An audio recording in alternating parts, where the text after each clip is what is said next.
ধ্বংসস্তূপের ভিতরে ঈমানের দীপ্তি। পৃথিবীর বুকে একটি ছোট্ট ভূখণ্ড গাজা, কিন্তু তার বুকে যে ঈমান তা আসমান ছুঁয়ে যায়।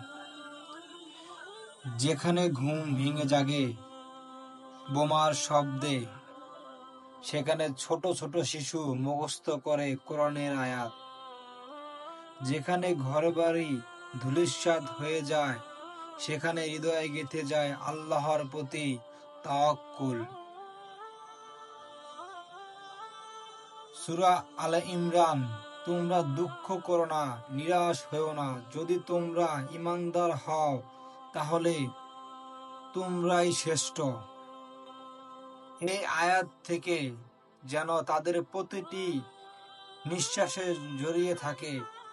আমরা যেখানে একবেলা বিদ্যুৎ না থাকলে অস্থির হই, তারা সেখানে বিদ্যুৎহীন রাতেও কোরআনের আলোর পথ খুঁজে নেয়। হে আল্লাহ, তুমি গাজার প্রতিটি মায়ের চোখের অশ্রু জানো। তুমি জানো সেই শহীদের রক্তগন্ধ। তুমি জানো সেই ছোট্ট ছেলেটির স্বপ্ন, যে চায় কেবল মুক্ত আকাশ। তাদের জন্য দোয়া করা আমাদের ঈমানের দাবি। তাদের জন্য কাঁদা আমাদের ভালোবাসার প্রমাণ। তাদের জন্য কিছু করা আমাদের মানবিক দায়িত্ব। ইনশাআল্লাহ।